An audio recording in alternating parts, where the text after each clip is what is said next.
बनाया गया उसे खत्म करने की कोशिश की गई। तो कई ऐसे एरियाज हैं जो माइक्रोवेव में हैं, उसकी नई तस्वीर सामने आई है। और ये देखिए, ये प्रशासनिक बिल्डिंग है जिस पर निशाना साधा गया, अटैक किया गया। और ये देखिए कैसे पूरी तरह से ये बिल्डिंग खत्म होती हुई नजर आ रही है। इसके बीच से मिसाइल गुजरी है या ब्लास्ट हुआ है, उसके बाद अचानक से इस बिल्डिंग की सूरत आप देख सकते हैं कि बीच में पूरी तरह से खत्म हो गई है, तबाह हो गई है। बिल्कुल निधि, ये तस्वीरें हम दिखा रहे हैं माइक्रोवेव की, लेकिन हम अपने दर्शकों को बताते हैं कि कैसे ये तस्वीरें दिखा रहे हैं जो आपने दिखाई माइक्रोवेव की, लेकिन ओडेसा पहुंचे हमारे सहयोगी मृदुल और कई किलोमीटर लंबा ये पूरा सफर रहा और वो सफर पूरा कर अब ओडेसा पहुंचे। मृदुल, जरा तस्वीरें दिखाइए, आप कहां पर हैं, कहां मौजूद है और वहां इस वक्त क्या चल रहा है? बिल्कुल, देखिए सुचारिता, मैं आपको बता दूं, इस वक्त मैं बिल्कुल मध्य में खड़ा हुआ हूं। यहां पर किसी को जाने की इजाजत नहीं है और हम बामुश्किल यहां पर पहुंचे हुए हैं। ये तस्वीर कोशिश करूंगा, ये वो पोर्ट आपको सामने नजर आ रहा होगा और इन तस्वीरों के जरिए आप समझ सकते हैं कि कितना महत्वपूर्ण ये पोर्ट है। और हम तस्वीरों को दिखा रहे हैं, यहां पर सिर्फ और सिर्फ हमारी टीम पहुंची है। इस दावे के साथ मैं कह सकता हूं कि कोई भी चैनल यहां पर मौजूद नहीं है। और इसी पोर्ट के जरिए यूक्रेन जो है ये दावा ठोक रहा है कि ओडेसा में इस वक्त उसी का कब्जा है। रशिया भले ही कितनी बातें कर ले, पहले दिन जो हमले किए गए वो सारे के सारे धराशायी करते हुए यूक्रेन ने अपना झंडा यहां पर लगा रखा है, ऐसा यूक्रेन की तरफ से दावा किया जा रहा है। तस्वीर आप देख रहे हैं, ये वही चौराहा है, यहाँ से रूसी सेना को रोकने के लिए इसी तरीके के पूरे देखिए आप यहाँ पर बोरी आपको नजर आ रही होगी। पीछे आप देखेंगे तो थोड़ी दूर चलेंगे तो आपको अलग अलग तरीके से यहाँ पर टैंक को रोकने के लिए सड़कों पर हमने जो तस्वीरें देखी है वो भी यहाँ पर नजर आती है कि आर्मी को रोकने के लिए तमाम तरीके की व्यवस्थाएं की गई हैं। महत्वपूर्ण यही है, इसी पोर्ट के जरिए जो अभी तक हमने आंखों से देखा है वही हम बताने की कोशिश कर रहे हैं कि यहाँ पर यूक्रेन की आर्मी अपने आप को स्थापित करने की कोशिश कर रही है। ये सबसे ज्यादा महत्वपूर्ण है। थोड़ी देर पहले हमारे कैमरे से कुछ तस्वीरें और गई थी जहां पर चेक पॉइंट्स के जरिए हमने बताने की कोशिश की थी कि किस तरीके से वहां चेक पॉइंट लगाकर रोका गया है। और एक बात और मैं बताना चाहूंगा, जहां जहां हमारी टीम पहुंची है हम लोग निगरानी में यहां पर काम कर रहे हैं। करीब 800 किलोमीटर का जो हमने सफर तय किया है उसके बावजूद हमारे साथ यूक्रेनी आर्मी लगातार है और उनका यह कहना है कि आप कुछ ही चीजें हमें दिखा सकते हैं, उस पर भी। बिल्कुल, ओडेसा में मृदुल मौजूद हैं और वो बता रहे हैं 800 किलोमीटर का सफर तय करके ओडेसा पहुंचे हैं। शाजिया के पास जा रहे हैं जो राजधानी कीव में मौजूद है। मृदुल ओडेसा में है और शाजिया पहुंची हुई है कीव। हम स्वर्णाली और श्रवण को भी दिखा रहे हैं क्योंकि रिपब्लिक मीडिया नेटवर्क के देखिए हमारे कितने सहयोगी इस वक्त यूक्रेन में मौजूद हैं। अगर शाजिया आप मुझे सुन पा रही है, कीव में आप राजधानी में पहुंच चुकी हैं, जरा वहां की तस्वीर दिखाइए और बताइए क्योंकि वहां पर सारी जंग कीव पर कब्जे को लेकर ही है। शाजिया।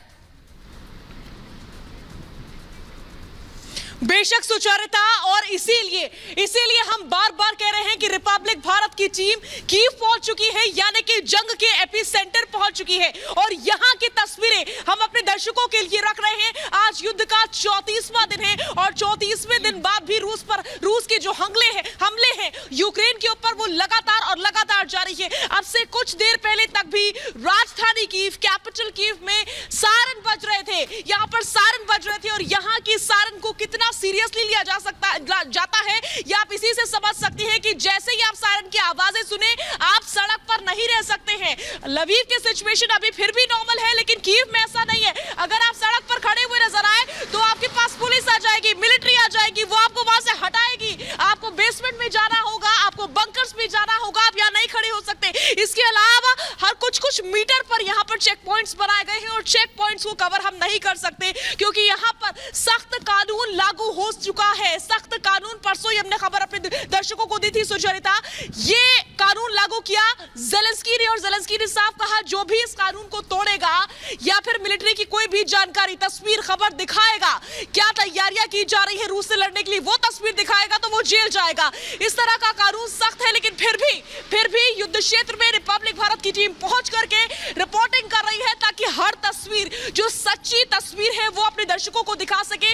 राजधानी कीव, जहां पर एक जमाने में भारत भारी भीड़ हुआ करती थी, तमाम देशों में सबसे खूबसूरत देश और शहर, लेकिन आज यहाँ की सिचुएशन ये है कि सड़कों पर, रेलवे स्टेशन पर सन्नाटा पसरा हुआ है, कोई नहीं है यहाँ पर। कुछ ही लोग बचे हैं जो कि अपने शहर को छोड़कर नहीं जाना चाहते हैं, बाकी यहाँ पर सड़कों पर सन्नाटा पसरा हुआ है। ये सिचुएशन अभी इस समय राजधानी कीव की बनी हुई है। सबसे इंपॉर्टेंट ये कि 20 से 30 मीटर, किलोमीटर नहीं बल्कि 20 से 30 मीटर पर, हर 20 से 30 मीटर पर यहाँ पर चेक पॉइंट्स बनाए गए हैं। सेना की ओर से लोहे की स्पाइक्स लगा दिए गए हैं, मिट्टी का ढेर बना दिया गया है।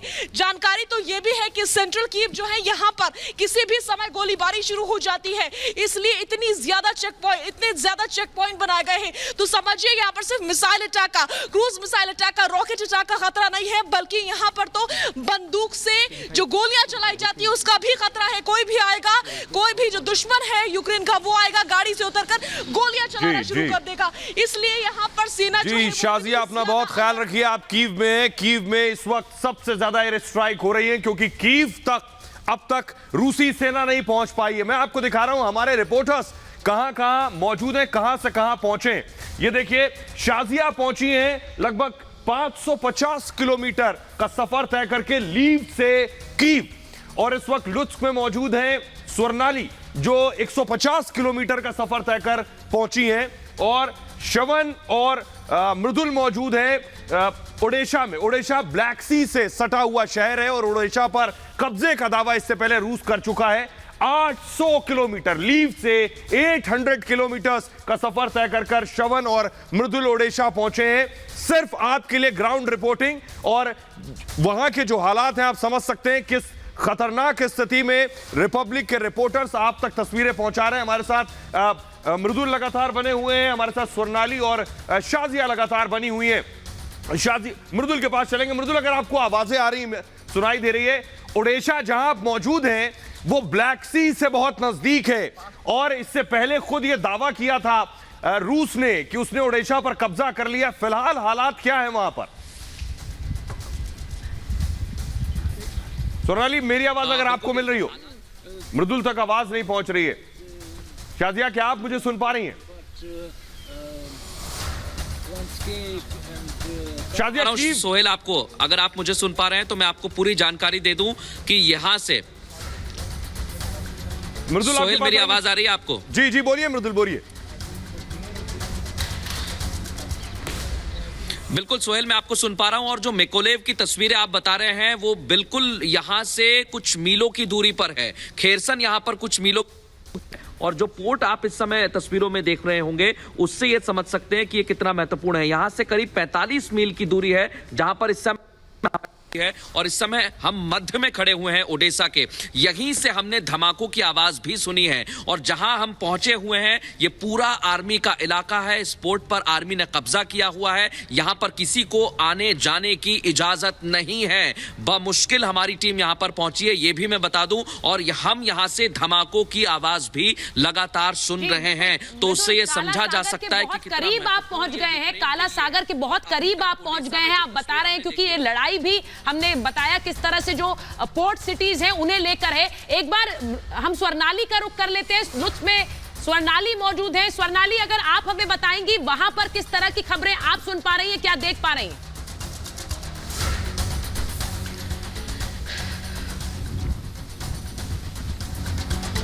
जी बिल्कुल, हम पहुंच चुके हैं लुत्फ में, और लुत्फ का जो तस्वीर हम दिखाना चाहेंगे वो सच में बहुत ही हताशजनक है, क्योंकि इधर पे एक 10-20 मीटर की दूरी पर ही चेक पोस्ट बनाई हुआ है। जैसे शाजिया बोल रही थी, हर एक जगह पर यूक्रेन की अभी एक ही स्थिति है, किसी भी चेक पोस्ट, किसी भी चेक पॉइंट के पास हम नहीं जा सकते हैं। पूरे के पूरा रिस्ट्रिक्शन जारी कर चुके हैं। लेकिन हम दिखाना चाहेंगे कि चेक पोस्ट के बाहर जो लुत्फ का आउटस्कर्ट है कैसे शमशान बन चुका है। हर एक जगह, हर एक दुकान, हर एक चाट, सब कुछ बंद पड़ा हुआ है, और इधर इतना ज्यादा मतलब कि डर है कहीं पर कि, क्योंकि आपको पता है कि परसों इधर का जो पेट्रोल, जो फ्यूल पंप था, ऑयल पंप था, जो फ्यूल स्टोरेज था, वो उसमें मिसाइल अटैक हुआ था। और इसके साथ साथ ही जैसे हर एक घंटे पे इधर एयर रेड सायरन बज रहा है, और जैसे लग रहा है कि अभी फिर से कोई ना कुछ मिसाइल अटैक होने वाला है। मतलब कि इधर इतने सिचुएशन सेंसिटिव है, क्योंकि आपको होता है जैसे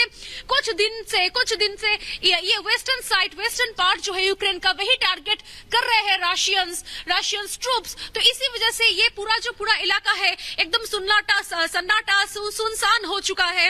हर एक तो स्वर्णाली हमें लगातार बता रही है लुत्स्क इस इलाके से जो नॉर्थ वेस्टर्न यूक्रेन में है, और वो हमें इस खबर को पहुंचा रही है कि अब तक कई अटैक्स यहां पर भी हो चुके हैं। शाजिया कीव में है, राजधानी कीव में, और बड़ी खबर उनके पास है। जी शाजिया। जी हाँ, सबसे पहले निधि मैं बताना चाहूंगी, मेरे पीछे आप देख सकते हैं दो चेक पॉइंट्स देखिए, ये 20-20 मीटर की दूरी पर चेक पॉइंट्स लगाए गए हैं। इससे ही आप समझ सकती हैं कि यहाँ पर टेंशन कितनी ज्यादा है। चेक पॉइंट्स तक जाने की में इजाजत नहीं है, क्योंकि यहाँ पर रूल बनाया गया है कि कोई भी मीडिया, खास करके कीव, क्योंकि सबसे सेंसिटिव जोन यही है, तो यहाँ पर यह कानून बनाया गया है कि आप वहां पर कवर नहीं कर सकते। शाजिया, आपको रोकना चाहेंगे, माफ कीजिएगा, इस वक्त बड़ी खबर आ रही है, आप कीव में हैं, लगातार आपसे खबर आपके पास आएंगे अपडेट के लिए। इस वक्त बड़ी खबर आपको बता दें, रूसी काफिले पर हमला हुआ है, हमले की तस्वीर भी सामने आई है। तो रूस का जो काफिला जो गश्त कर रहा था, उस पर हमला किया गया है, अटैक किया गया है, और हमले की नई तस्वीर भी सामने आ चुकी है। यूक्रेन लगातार पलटवार कर रहा है, युद्ध का 34वां दिन है, और ये देखिए तस्वीरें सामने आ चुकी हैं। अचानक से ब्लास्ट होता है, अटैक होता है, और ये इस एरिया में अटैक होता है जहां पर रूसी काफिला गुजर रहा था। आप देख रहे हैं एक के बाद एक कई टैंक्स गुजर रहे हैं, और अचानक से ब्लास्ट होता है, और फिर धुएं का गुबार आपको देखने को मिलता है। ये बताता है कि यूक्रेन भी पूरी तैयारी कर बैठा है। युद्ध के 34वें दिन टस से मस होने को तैयार नहीं, यूक्रेन ने अपनी पूरी तैयारी कर रखी है। हमले की तस्वीर आपको दिखा रहे हैं, जहां से रूसी काफिला गुजर रहा था वहां पर अटैक किया गया। और इस बीच जो खबर आ रही है वो ये कि यूक्रेन का मिसाइल सिस्टम तबाह हो गया है। यूक्रेन का मिसाइल सिस्टम, एक तरफ यूक्रेन रूस के टैंक्स पर बम बरसा रहा है, वहीं यूक्रेन का मिसाइल सिस्टम भी तबाह कर दिया है रूसी सेना ने। उसकी भी तस्वीरें हमारे सामने आ रही है। ये तस्वीरें आप देखिए, जो मिसाइल सिस्टम है उसे तबाह किया है रूस ने, सीधे इस मिसाइल सिस्टम को अटैक किया है। और आप जो तस्वीरें देखेंगे वहां पर किस तरह से निशाना साधकर उस मिसाइल सिस्टम को अटैक किया, जिससे कोई मिसाइलें न दाग सके यूक्रेन।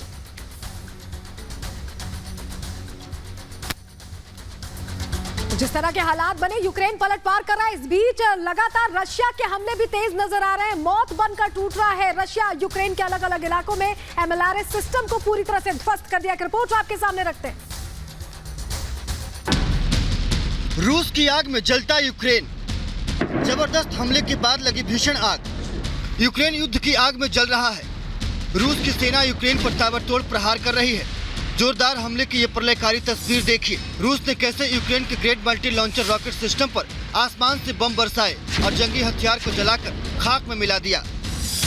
रूस के हवाई हमले के बाद जोरदार धमाका हुआ और जमीन से लेकर आसमान तक काले धुएं के गुबार में तब्दील हो गया। रिपब्लिक भारत की टीम पहुंच चुकी है 800 किलोमीटर का सफर तय करके 12 घंटे में उस जगह पर जहां पर 33 दिन युद्ध के बाद कोई भी चैनल नहीं पहुंच पाया है। हम इस समय मौजूद हैं ओडेसा में, वो काला सागर जो यूक्रेन और रूस के लिए, दोनों के लिए महत्वपूर्ण है। यूक्रेन पर रूसी सेना लगातार कहर बरपा रही है। रिहायशी इमारतों से लेकर यूक्रेन के सैन्य ठिकानों तक सब कुछ तबाह हो चुका है। कीव हो या खार्किव या फिर मारियोपोल हो या चर्निहिव, जाइटोमिर हो या ज़ेपोरोजिया, हर जगह सिर्फ और सिर्फ बर्बादी का मंजर ही दिखाई दे रहा है। अब तस्वीर आपको दिखाते हैं। दरअसल रूसी टैंक पर हमले की तस्वीर सामने आई है, क्योंकि यूक्रेन लगातार दावा कर रहा है कि रूस के टैंक तबाह किए जा रहे हैं। और इस बीच एक और दावा किया गया है कि रूस के टैंक तबाह किए गए हैं, और एक दो नहीं बल्कि कई टैंक्स पर हमले किए गए हैं। सुबह की ये तस्वीर आपको दिखा रहे हैं, जहां रूसी टैंक पूरी तरह से तबाह कर दिया गया है। हालांकि इसके पहले भी ऐसी तस्वीरें सामने आई हैं, लेकिन रूस इन तस्वीरों के बीच इस बात से लगातार इनकार करता रहा है कि रूस को कोई नुकसान हो रहा है। लेकिन यूक्रेन बड़े बड़े दावे कर रहा है कि केवल टैंक्स नहीं बल्कि हेलीकॉप्टर को और साथ ही बड़ी संख्या में रूसी सैनिकों को भी मार गिराया है अब तक। और दावे ये भी है कि 15,000 से ज्यादा सैनिकों को मार गिराया है अब तक रूस के। यूक्रेन दावे कर रहा है। उस बीच ये तस्वीर जारी करके दावा किया गया है कि बड़ी संख्या में रूसी टैंक तबाह किए गए हैं सुमी में। तो एक तरफ तो रूसी टैंक्स तबाह हो रहे हैं, तो दूसरी तरफ यूक्रेन भी लगातार हमलावर है। और आपको हम तस्वीर दिखाने जा रहे हैं किस तरह जो ट्रैक है उसे पूरी तरह से खत्म कर दिया गया है। ये तस्वीरें बता रही हैं कि किस तरह ट्रैक को तबाह करने की कोशिश है। जिस ट्रैक से लगातार ये सैन्य गाड़ियां गुजर रही थी उस ट्रैक को खत्म करने की कोशिश है। और ये पूरा इलाका जहां बर्फ ही बर्फ नजर आ रही है इस वक्त, और इस टैंक को भी खत्म किया। इस पूरे इलाके में आप देखेंगे तो पूरा इलाका खंडर बन चुका है और इस पूरे इलाके में भयंकर तबाही मची है। ये भयंकर तबाही मची हुई, जगह जगह आपको देख सकते हैं आप, कई गाड़ियां पूरी तरह से खत्म होती हुई दिखाई दे रही है कि अलग अलग जगहों से जो तस्वीरें सामने आ रही है। बड़ी खबर आपको बता दें, मारियोपोल में रॉकेट लॉन्चर जो है वो तबाह किया जा चुका है। तस्वीरें आपको दिखा रहे QS-01 की तस्वीरें जो तबाह किया गया है। मारियोपोल की तस्वीरें जहां पर तबाही की नई तस्वीरें निकलकर सामने आई है। और आप ये देखिए, दरअसल एक तरफ लगातार वार रशिया कर रहा है तो पलटवार में यूक्रेन भी पीछे नहीं है। मारियोपोल की तस्वीरें हम आपको दिखा रहे हैं जहां पर लगातार अलग अलग जगहों की तस्वीरें, मारियोपोल में तबाही की तस्वीरें। 34वां दिन आज है लेकिन हालात जस के तस बने हुए। एक तस्वीर लगातार आपको दिखा रहे हैं। यहां वक्त एक छोटे से ब्रेक का, फौरन लौट रहे, कहीं मत जाइए।